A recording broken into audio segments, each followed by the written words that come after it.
할렐루야. 저는 오늘 이 말씀을 가지고요, 나의 삶에 하나님을 개입시키라 라고 하는 제목으로 함께 은혜의 말씀을 나누도록 하겠습니다. 많은 분들이 이야기하기를 삶이 전쟁터 같다고 그렇게 얘기를 합니다. 아주 치열하게 삶을 살아내는 것이죠. 그런데 이런 치열한 전쟁터와 같은 삶에서 살아갈 때 제일 힘들 때가 언제냐고 물으면 혼자 이 전쟁터에서 싸우고 있는 듯한 느낌을 받을 때라고 이야기를 합니다. 누군가 나의 옆에서 함께 해주는 사람이 있으면 그나마 괜찮은데 혼자 외로움을 느끼고 이 전쟁은 나 혼자 싸우고 있는 전쟁이구나 라고 생각이 들 때 마음이 무척 힘들다고 이야기를 합니다. 그런데 만약 이 전쟁과 같은 삶에 혼자 외로이 싸우고 있을 때에 그 전쟁 한가운데에 하나님을 초대한다면 여러분 어떤 일이 벌어질까요? 오늘 여러분들이 읽으신 여호수아 본문 10장의 내용이 이스라엘 백성들이 싸우고 있는 전쟁터에 하나님을 초대한 이야기를 우리에게 이야기를 해주고 있습니다. 너무나도 거대한 적들 앞에서 어찌할 바 몰랐던 여호수아가 그 전쟁 한가운데에 하나님을 초대하게 됩니다. 그리고 그 초대함으로 인하여서 이 전쟁은 여호수아와 이스라엘 백성만의 전쟁이 아니라 하나님의 전쟁이 되어지고 하나님께서는 인간의 방식을 초월한 방식으로 이스라엘이 이 전쟁에서 승리하도록 만들어 놓으셨다라고 하는 것입니다. 그래서 오늘 이 말씀은 우리에게 이런 질문을 하고 있는 거죠. 여러분은 여러분의 삶의 전쟁 속에 하나님을 초대하고 계십니까? 라는 질문을 던지고 있는 것입니다. 여러분, 우리가 살아가는 이 삶 속에 하나님을 초대한다고 한다면 어떤 일이 벌어질까요? 하나님은 반드시 우리의 삶 가운데 함께 하시고 승리하게 해주실 줄 믿습니다. 그래서 저는 오늘 이 본문 말씀을 통해서 그럼 이 전쟁과 같은 나의 삶 가운데에 하나님을 초대하려고 한다면 어떻게 해야 할까라고 하는 말씀을 여러분들과 함께 나누고 싶습니다. 첫 번째는 여러분, 하나님께 문제를 맡기시기 바랍니다. 여호수아 10장 8절의 말씀에 이렇게 말씀이 기록이 되어져 있습니다. 함께 읽으실까요? 그때 여호와께서 여호수아에게 이르시되 그들을 두려워하지 말라. 내가 그들을 내 손에 넘겨주었으니 그들 중 한 사람도 너를 당할 자 없으리라 하시니라. 여러분, 하나님께 문제를 맡기는 방법은 내 안에 있는 두려움을 하나님 앞에 가져가는 것입니다. 여러분, 기브온 백성이 이스라엘을 속여가지고 화친을 맺고 항복했다라고 하는 소식이 가나안 땅 전체에 흘러 퍼졌습니다. 이 이야기를 듣고 나서 가나안 남부 지역에 있었던 다섯 왕이 연합군을 구성을 합니다. 그리고 이스라엘에게 항복한 이 기브온 족속을 공격하기 위하여서 남쪽에서 이 연합군이 북진을 하게 되어지죠. 그리고 그들은 기브온을 포위하게 됩니다. 기브온 부족들은 굉장히 위급한 상황이 되어서 여호수아에게 도움을 요청을 합니다. 그리고 여호수아는 이 상황을 회피하지 아니하고 곧바로 하나님께 이 문제를 가지고 갔던 것입니다. 여러분, 이 문제 속으로, 이 전쟁 속으로 여호수아가 하나님을 초대한 이유가 있었어요. 그것은 여호수아도 이 남부 연합군에 대한 두려움이 있기 때문이었던 것이죠. 여러분, 다섯 왕이 군대를 만들었어요. 그 숫자는 이스라엘 백성들의 군사보다 더 월등하게 많은 군사들이었고 그들의 병거는 이스라엘이 가진 무기보다 월등한 무기를 가지고 있었어요. 그러니까 자연스럽게 여호수아는 여러분 두려워할 수밖에 없었던 거죠. 그런데 여호수아는 이 두려움에 떨고 있는 상황 속에서도 한 가지 잘한 일이 있었어요. 그것은 자신의 걱정과 근심을 하나님께로 가져갔다라고 하는 거예요. 여러분, 여호수아에게는 선택의 여지가 없는 거예요. 군사적으로 약하죠. 자신들이 이길 수 있는 확률도 별로 없죠. 근데 한 가지 의지할 것이 있는데 그게 뭐냐면 여호와 하나님이 그들과 함께 한다라고 하는 사실을 여호수아가 믿고 있었다라고 하는 거예요. 여러분 우리의 상황도 그렇지 않습니까? 아무리 내가 애쓰고 힘들게 열심히 일을 해도 안 되는 일들이 있고 상황 가운데서 해결되지 않는 문제들을 만나는 것이 우리의 인생이에요. 전쟁터이기 때문에. 그럼 그때 여러분 우리는 걱정과 근심 가운데 놓일 수밖에 없는 거죠. 그러면서 밤잠도 못 이루고 여러분 어떻게 하면 이 상황을 해결할 수 있을까 애를 써보지만 해결이 안 되는 경우가 대부분이라는 거예요. 그러면 그때에 우리가 이 두려움을 이겨낼 수 있고 할 수 있는 방법은 무엇이냐면 우리의 걱정과 두려움을 하나님께로 가져가는 것입니다. 이게 하나님을 초대하는 방법인 것입니다. 이렇게 했더니 하나님께서 여호수아에게 뭐라고 말씀하시냐면 두려워하지 말라라고 말씀하시고 너를 승리케 하겠다라고 약속을 해 주셨습니다. 여러분 우리의 삶 가운데 여호와 하나님을 초대하기를 주의 이름으로 부탁드립니다. 우리는 신앙생활하면서 이미 알고 있는 거예요. 그렇죠, 목사님. 문제가 생기면 하나님 앞에 나와서 기도해야 되고 여호와 하나님 앞에 문제를 가지고 나가는 게 신앙적으로 맞는 거죠. 그런데 여러분 한번 생각해 보세요. 정말 여러분의 삶 가운데 하나님과 상의하십니까? 작은 것 하나 결정할 때도 하나님 제가 어떻게 하기를 원하십니까? 어떤 선택의 길을 제가 가기를 원하십니까? 라고 하나님 앞에 여러분의 문제를 그대로 내어놓습니까? 아니면 이 정도 문제는 그냥 이렇게 하는 게 맞는 거야. 이제 어떤 상황이나 내 이성적인 판단에 해봤을 때 이렇게 하는 게 맞는 거야. 우리는 신앙생활을 오래 해도 여러분 많은 사람들이 자기 판단에 근거를 두게 돼요. 이렇게 하는 게 맞는 거지. 이렇게 하는 거야. 그런 거에 익숙해 있는 거예요. 그런데 오늘 말씀은 우리에게 뭐라고 이야기를 하냐면 익숙하지 않는 하나님과의 상의하는 선택에 여러분들을 밀어 넣으라고 이야기하고 있다라고 하는 것입니다. 여러분 왜 하나님과 작은 것 하나조차 상의해야 될까요? 이 질문에 대해서 미국의 유명한 설교자이신 존 파이퍼 목사님은 이렇게 얘기를 합니다. 역대하 16장 9절의 말씀입니다. 함께 읽어볼까요? 여호와의 눈은 온 땅을 두루 감찰하사 전심으로 자기에게 향하는 자를 위하여 능력을 베푸시나니. 여러분 하나님은 어떤 하나님이냐면 자기를 찾는 자에게 능력을 베푸시는 하나님이라고 우리에게 말씀하고 있다라고 하는 거예요. 여러분 하나님은 어떤 분입니까? 강하신 분이죠. 하나님은 필요가 없으신 분이죠. 여러분 모든 것을 행하실 수 있고 모든 것을 가지고 계신 분이 여호와 하나님이시지 않습니까? 근데 그 하나님이 어떻게 하고 계시다라고요? 나의 능력을 드러낼 수 있는 사람을 찾고 있다라고 하는 거예요. 하나님의 능력을 드러낼 수 있는 사람은 어떤 사람입니까? 하나님을 찾는 자라는 거예요. 시편 50편 15절에 보면 이런 말씀이 기록이 되어 있어요. 거기에 보면 환난 날에 나를 부르라 내가 너를 건지리니 내가 나를 영화롭게 하리라. 여러분 하나님은 어떨 때 영광을 받으신다고요? 여러분들이 환난 당하고 어려움 당할 때에 하나님 도와주세요 라고 도움을 요청하고 하나님 제 힘으로 이 문제를 해결할 수 없어요 라고 하나님을 찾는 자들에게 하나님은 그 도움을 주시고 함께 하신다라고 약속하고 있다라고 하는 거예요. 그리고 이러한 행위를 성경은 뭐라고 한다고요? 하나님을 너가 영화롭게 한다라고 이야기하고 있다라고 하는 거예요. 여러분 존 파이퍼 목사님은요 우리에게 굉장히 중요한 것을 이야기하고 있는 거예요. 그리스도인들은 누구나 다 이렇게 생각을 해요. 하나님 앞에 영광을 누리는 인생을 살고 싶어요.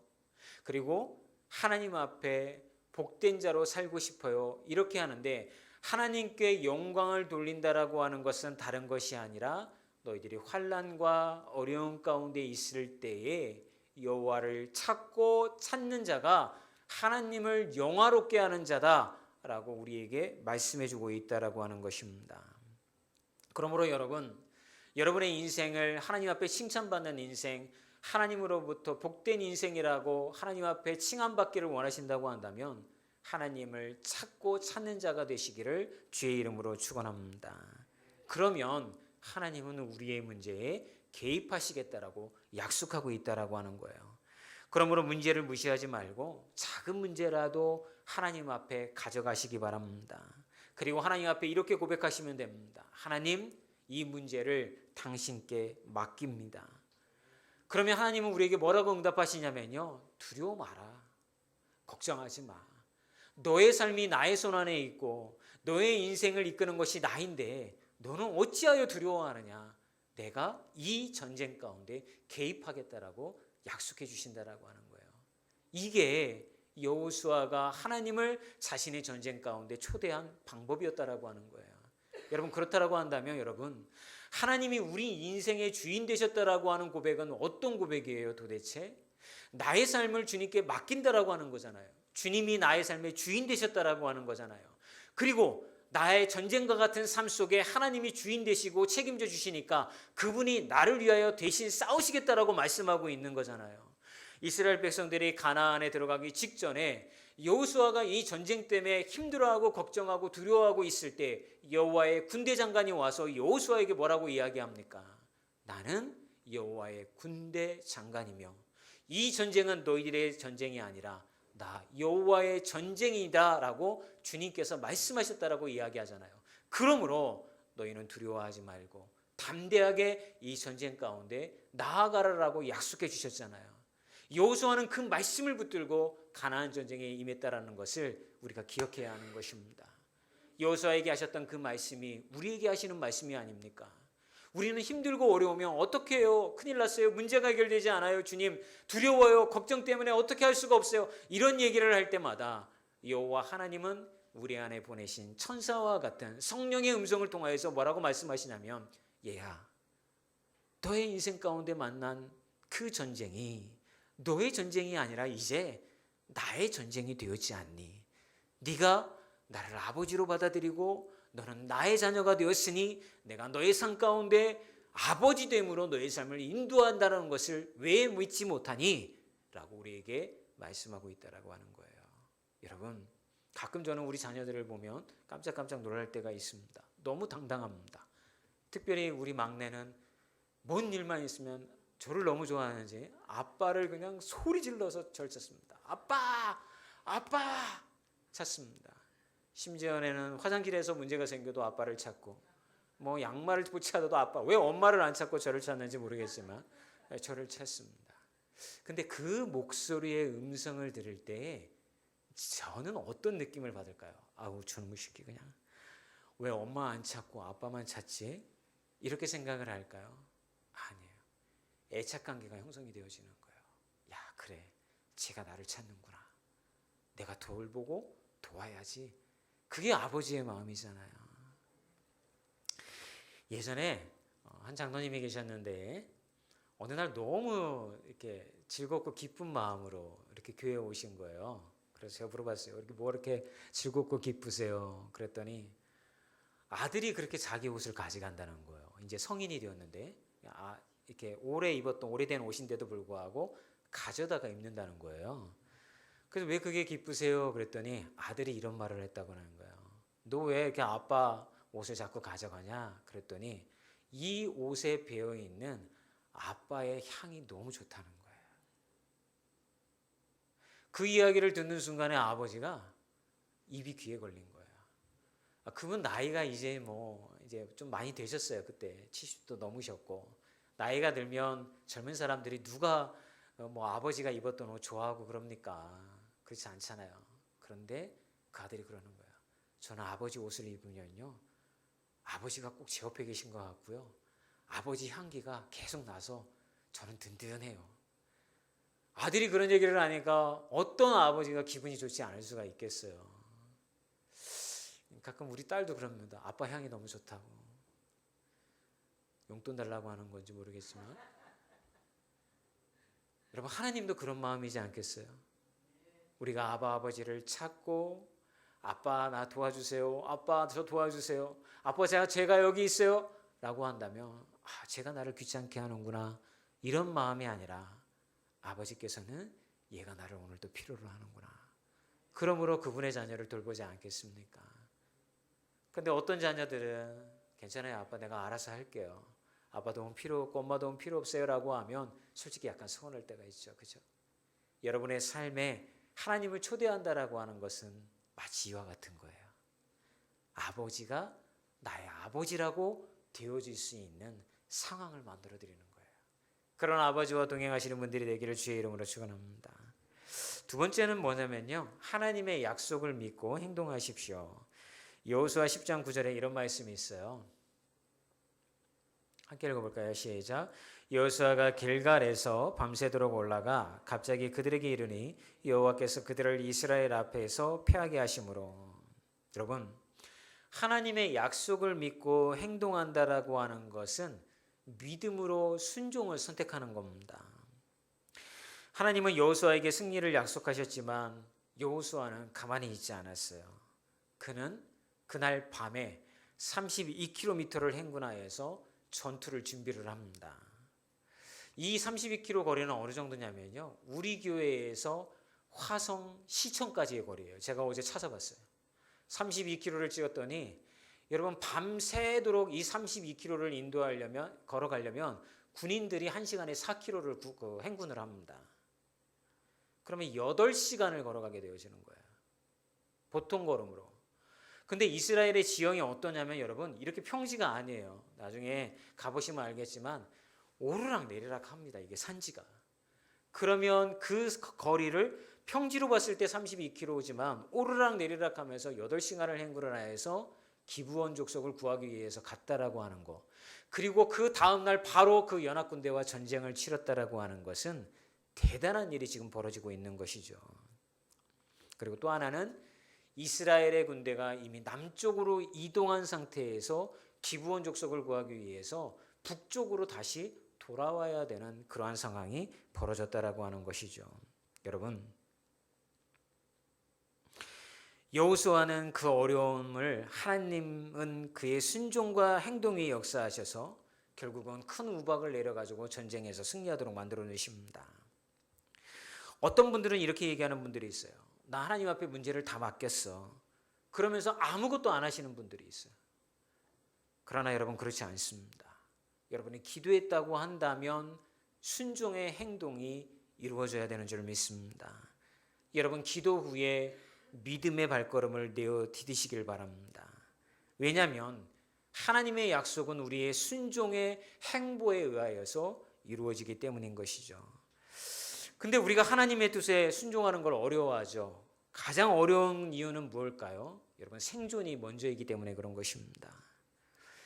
여러분, 여호수아가 기브온 족속을 구하고자 했을 때에 백성들은 불만이 가득했습니다.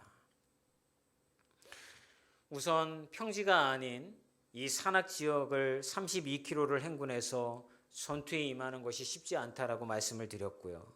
또 하나의 이유는 뭐냐면 왜 굳이 우리가 이 기브온 족속을 구해야 되냐는 거예요.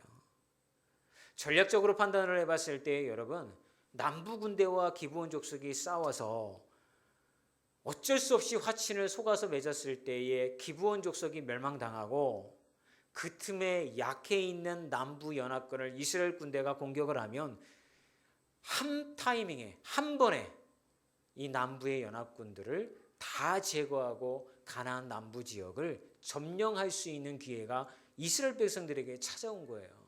전략적으로 아주 절묘한 타이밍을 그들이 맞이한 거예요. 그런데 여호수아는 뭐라고 이야기합니까? 그렇게 하지 아니하고 우리가 하나님의 이름으로 약속하였으니 기브온 족속을 구해야 한다라고 말했던 것입니다.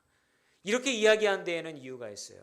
여호수아는 생존이 아닌 하나님의 순종을 택하였기 때문이었다라고 하는 것입니다. 여러분, 우리가 이스라엘 백성들처럼 하나님 앞에서 하나님의 말씀에 순종할 때에 가장 큰 우리의 장애물은 무엇일까요? 그 택해야 되는 길 가운데에 하나님의 말씀에 순종의 길을 택하지 않고 우리가 생존을 택하였을 때에 우리는 하나님의 길을 선택할 수 없게 된다라고 하는 것입니다. 이찬수 목사님이 이 본문을 설교하면서 언더우드 선교사님에 대한 이야기를 합니다. 사진을 보여주면 이분이 언더우드 선교사님인데요.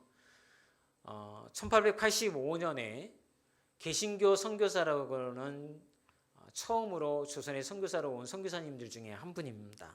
근데 이분이 되게 여러 가지 일들을 참 많이 했어요. 조선을 위하여서 일들을 많이 했는데 그 중에 첫 번째 일이 뭐였냐면 연희 전문학교를 세웁니다. 이게 지금의 연세대학교가 됩니다. 그리고 다른 선교사님과 함께 재중원이라고 하는 병원을 시작을 합니다.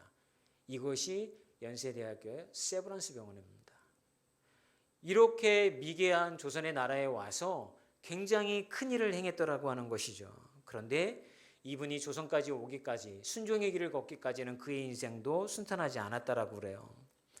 어느 날 이 언더우드 선교사가 조선이라고 하는 나라에 갈 선교사가 없다는 이야기를 듣게 됩니다. 그리고 그의 내면 가운데 하나님의 부르심을 확증하게 되어지는 거죠. 그런데 그에게는 약혼녀가 있었습니다. 약혼녀를 설득해야 됐습니다. 그래서 약혼녀에게 가서 이야기합니다. 우리 함께 조선이라고 하는 듣보 보지도 못했던 저 극동에 있는 나라에 하나님의 복음을 들고서 선교사로 가면 어떻겠느냐 이야기를 했더니 이 약혼녀가 언더우드에게 질문을 합니다. 거기 가서 어떻게 먹고 살 건데요? 모르겠어. 그래요? 그럼 그 조선이란 나라에는 병원이 있나요? 아니, 그것도 모르겠어. 그럼 도대체 당신이 조선에 대해서 아는 게 무엇이 있나요? 그랬더니 언더우드가 이렇게 대답을 합니다. 내가 아는 것은 오로지 하나, 그곳에는 하나님을 모르는 1,000만 명의 사람이 있다는 것뿐이요. 너무 멋있지 않습니까, 여러분? 그죠? 그런데 그 이야기를 듣고 약혼녀는 언더우드에게 파혼을 통보합니다. 저는 이 이야기를 들으면서 이런 생각을 했어요. 무엇이 이 젊은 청년으로 하여금 이 무모할 수 있는 선택을 할 수 있게 했을까? 도대체 그 힘이 무엇이었을까? 생존을 선택했다라고 한다면 언더우드는 여러분 조선으로 오면 안 되었어요. 그런데 언더우드는 생존이 아닌 하나님의 부르심에 대한 순종을 선택했기 때문에 조선이라는 나라에 올 수 있었다라고 하는 것입니다. 사랑하는 여러분, 우리는 언더우드 선교사의 삶을 하나님 앞에 영광을 올려드린 삶이라고 말할 수 있을 것입니다. 그런데 왜 그렇게 이야기할 수 있을까요? 그가 조선의 복음을 들고 와서 대학을 세우고 병원을 세웠기 때문에 많은 도움을 주었기 때문에 그의 인생이 하나님의 영광을 올려드린 삶이라고 이야기할 수 있었던 것일까요? 오늘 본문은 우리에게 이렇게 이야기를 합니다.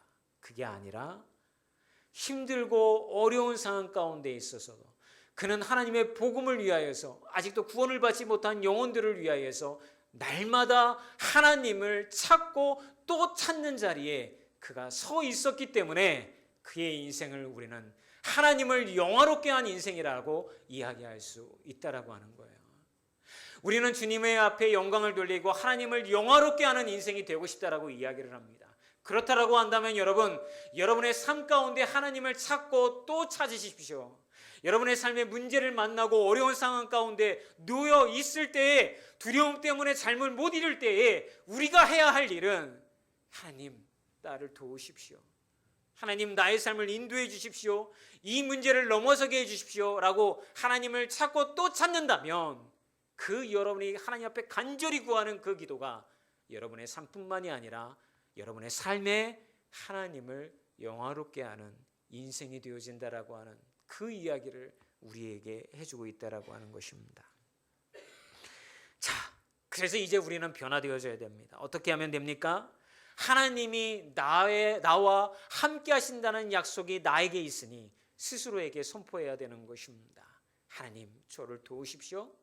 하나님 저를 인도하십시오. 찾고 찾는 자리, 그 고백을 날마다 일어나는 아침에 여러분의 영혼에게 여러분들이 고백한다고 한다면 하나님은 여러분의 하루의 삶을 인도하시고 한 달의 삶을 인도하시고 매일의 삶을 인도하시어서 하나님의 응답이, 하나님의 축복이 여러분의 삶에 풍성하게 넘쳐날 줄 믿습니다. 자, 이제 마지막으로 이렇게 여호수아가 생존이 아닌 순종을 택하였을 때에 어떤 일을 벌어졌을까요? 세 번째는 하나님의 기적이 응답되었습니다. 여호수아 10장 12절의 말씀이죠. 같이 읽어볼까요? 시작. 태양아 너는 기브온 위에 머무르라. 달아 너도 아얄론 골짜기에 그리할지어다 하매. 여호수아가 전투를 벌였는데요. 이미 남부 연합군은 도망치기에 급급했어요. 근데 성경의 말씀이 뭐라고 하냐면 하나님이 이 전투 중에 하늘에서 우박을 내렸는데 그 우박이 작은 우박이 아니에요.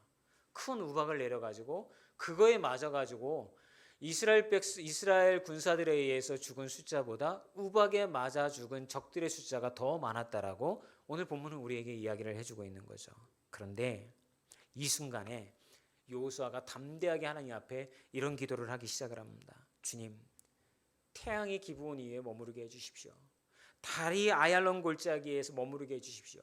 시간이 너무 부족한 거예요. 이제 조금만 더 공격을 하면, 조금만 이 연합군을 치면 아예 그들의 싹을 잘라버려서 더 이상 이 가나안 백성의 군사들이 이스라엘을 괴롭히지 못할 만한 시점에 이르게 되어지는데 시간이 너무 부족했던 것이죠. 그래서 여호수아는 담대하게 하나님에게 초자연적인 개입을 해달라고 하나님 앞에 간구하고 기도를 합니다.